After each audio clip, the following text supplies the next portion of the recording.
Hey everybody, this is Scott. Got Fats with me. We're going to do another episode of What Would Fats Do?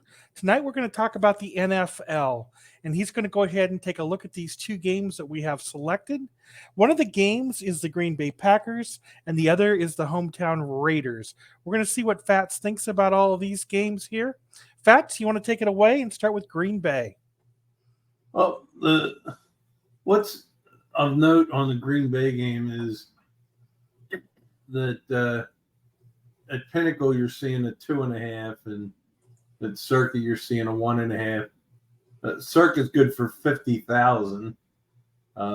Pinnacle is only good for 10,000, and Sports 411 is good for 25,000. Now, the 2.5 at Pinnacle is kind of a little bit wonky in that, first of all, they're only taking 10 dimes, but it's really at the plus 2.5 is minus 14. So, I mean, it's kind of really more like it's a 2 than a 2.5. And there are 2s out there, but there's also a lot of 1.5s out there.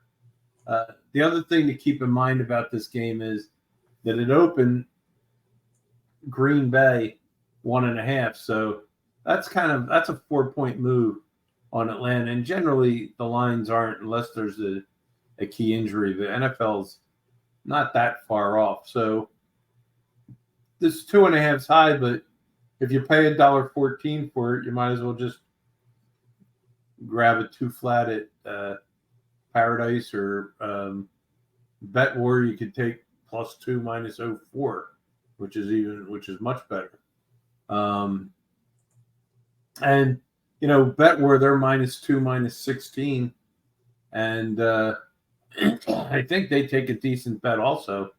And minus 2 minus 16, that's kind of actually closer to 2.5. So, but I wouldn't. I mean, the problem is the reason why you see the differences also is because 1.5, 2, 2.5, they're kind of considered dead numbers.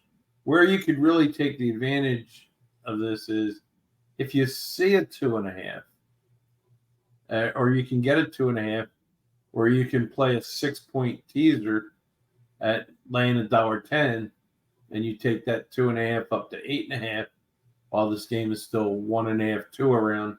That's the spot I would look for to try and gain an edge on this game. Other than that, yeah, there's the slight bit of difference between the 1.5s and the 2.5s, but it's not significant enough. The play for me would be to try to, or what I would do anyway, would be try to play a teaser if I could get a 2.5 and use 6 points at minus $1.10. Okay, one thing I want to point out to everybody: if you hit the on Spank Odds, if you hit columns and bookies, you can scroll down here and grab alternate Pinnacle lines and move them over if you want to see exactly what Pinnacle is charging you at all those different points. That's something that has been added to Spank Odds. Well, I think we pretty much covered that one. Fats, you want to go ahead and take a look at the hometown Raiders? Tell The me what you think hometown about them. Raiders, first of all, are not home today or this weekend. They are at Buffalo, who had a rough game against the Jets on opening night. Now this is going to be their home opener, and we see kind of the same thing we had on this Green Bay game. We have Chris 411 has an 8. It's good for 25,000, and it's 8 at Circa, good for 50,000, and it's good at Pinnacle for 10,000, but they have a 9, but it's plus 9 minus 17. Now, part of the reason why plus 9 minus 17 is, for all intents and purposes, that's really 8. It's not. I mean, if you were 8, it's not worth buying the 9 to lay an extra 7 cents. Or it's close, but it's about the same line. So there's no edge there. Part of the reason why you're going to see a 9 at the 9 at Pinnacle there is because they're trying to keep people from playing 6-point teasers to get under 3. So where there's 8s, people could do that. But if they keep the game on 9, then they force people to use at least a 6.5-point teaser to get the game down to 2.5. And that's really all Pinnacle's trying to do. So I wouldn't get too excited about that. The other thing too is if you like the Raiders, you've already kind of missed the boat. This game was 9.5 earlier, so you could have maybe gotten 10 minus 20. Now it's down to 8. So all that, once you're off the 10, 8's the next key number. So you kind of missed a window there to play the Raiders. And I wouldn't play Buffalo based on, their performance the other night. Buffalo probably would win the game, but I'm not going to tease them. I'm not doing anything with the game.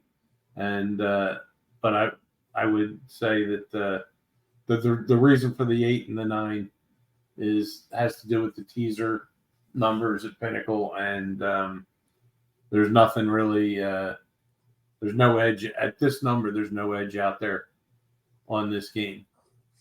This is one of the biggest favorites of the week. What do you think about using the Buffalo Bills in the Survivor? A lot of people will use Buffalo in the Survivor this week. You have Dallas is a big favorite too, though. You have San Francisco. So there's and you had the Eagles yesterday if you use them. So there's other options. What you have to, if you're talking about the Circus Survivor contest, you have to factor in the Thanksgiving Day teams and the Christmas Day teams, which I'm not sure what that list is. So you want to make sure San Fran or Dallas or Buffalo aren't in that list, because you don't want to burn one of those teams that you might need later in the year when you're forced to pick out of a small handful of games.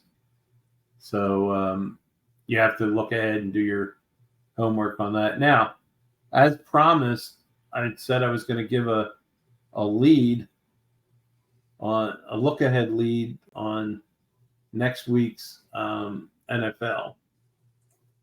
And I'm going to start out with what I did this week in a look ahead capacity, and then explain how I got to the look ahead for next week. And before the Jets played Buffalo on Monday night, it was known that the Jets had a pretty decent defense.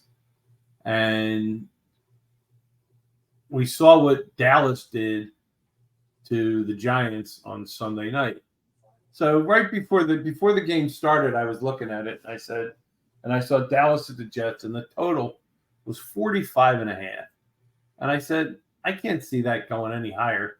Dallas played lights out defense, and the Jets are supposed to have a good defense. How much higher could that go? So I took a lead under 45.5.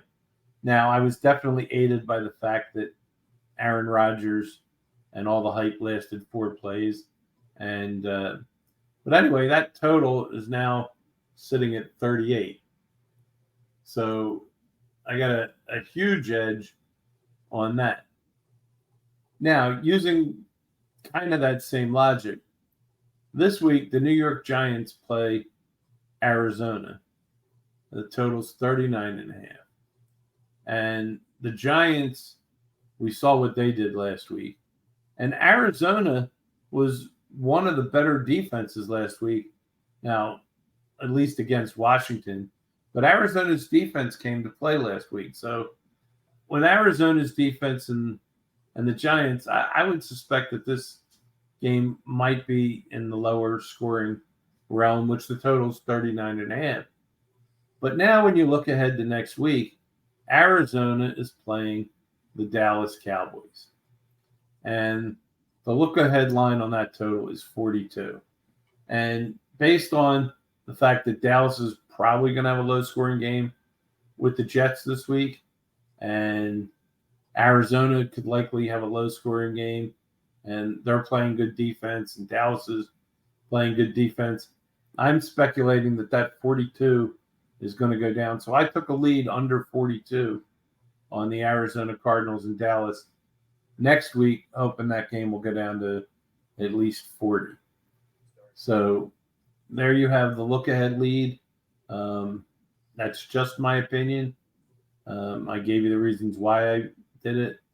And that's what Fats would do or actually did. So that sounds really, there you really have it. good to me. Really good to me. I want to wrap this up, but there's just a couple of announcements I need to make. First announcement was there was a tweet Friday morning about getting Spank Odds to work on a phone. If you to give Spank Odds a follow, you'll see the reply on the trick to make it work on a phone and to work on iOS. I gave this trick out about a year ago, and then another client figured it out today. So if you take a look at Spank Odds, you'll be able to figure out that. Number two, we've got these videos all up on YouTube. They're on a channel called The Round Table. You might want to give a look to that channel. We have a whole bunch of other videos. My buddy Ross does a NASCAR show you might want to check out. But for tonight, that's all we have here. I want to thank Fats for flying to Vegas for this 10-minute get together so we can both be behind the same wall. And again, I want to thank everybody for tuning in, and hopefully we'll see you tomorrow. Yeah, I have to fly back now to be back for Saturday morning football. Gotcha.